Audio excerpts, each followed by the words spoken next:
Olá! Nessa aula, a gente vai começar a implementar modelos do tipo de classificação. Modelos de classificação são aqueles onde a gente quer classificar as nossas observações em categorias. E se eu tenho só dois tipos de categorias, eu tenho a chamada classificação binária. E se eu tenho mais de duas categorias, eu tenho a chamada classificação multiclasse. A partir daqui, a gente vai utilizar nesse módulo uma base de dados que analisa falha elétrica em linhas de transmissão trifásica. Essa base de dados, ela só vai estar dividindo em classe de ocorrência de falha ou de não ocorrência de falha. Então, a gente tem aqui um caso de classificação binária.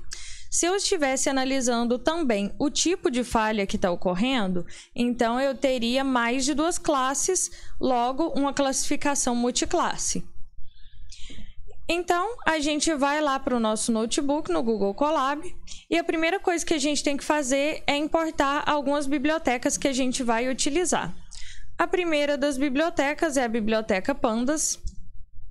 Essa biblioteca ela serve para importar e manipular alguns tipos de arquivos. A gente vai utilizar ela para poder importar o nosso arquivo CSV.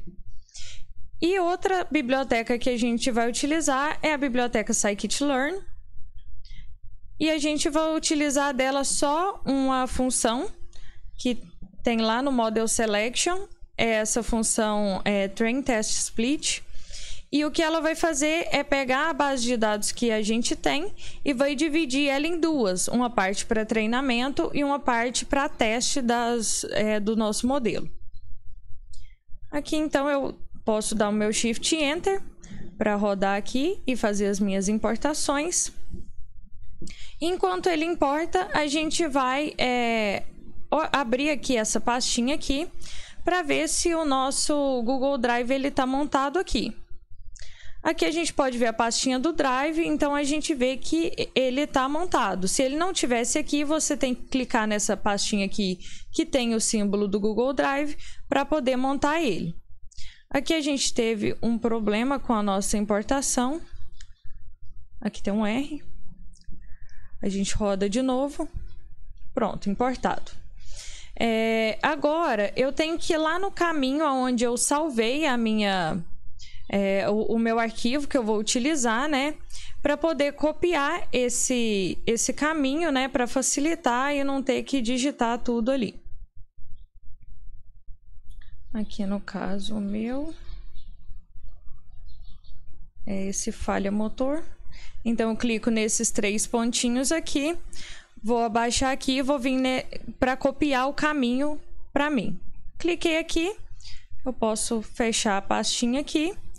E aí, eu vou colocar nessa minha variável features, utilizando a biblioteca Pandas, a função de ler CSV, né?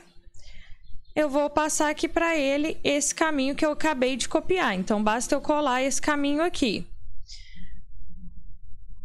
Vou rodar essa minha linha de código.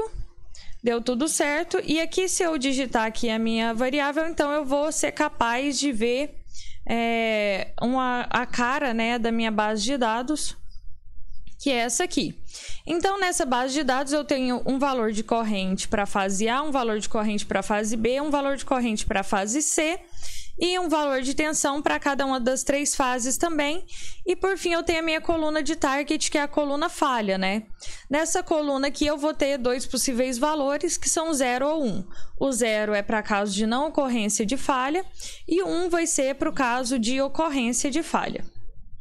Só que eu quero separar, então, as minhas features, né, do meu target. Para isso, eu vou vir aqui e vou falar que o meu target é lá do meu DataFrame Features. Eu vou utilizar essa função pop e vou colocar o nome da coluna falha. O que essa função pop faz? Ela vai buscar essa coluna aqui, a coluna falha, vai remover ela das features, né?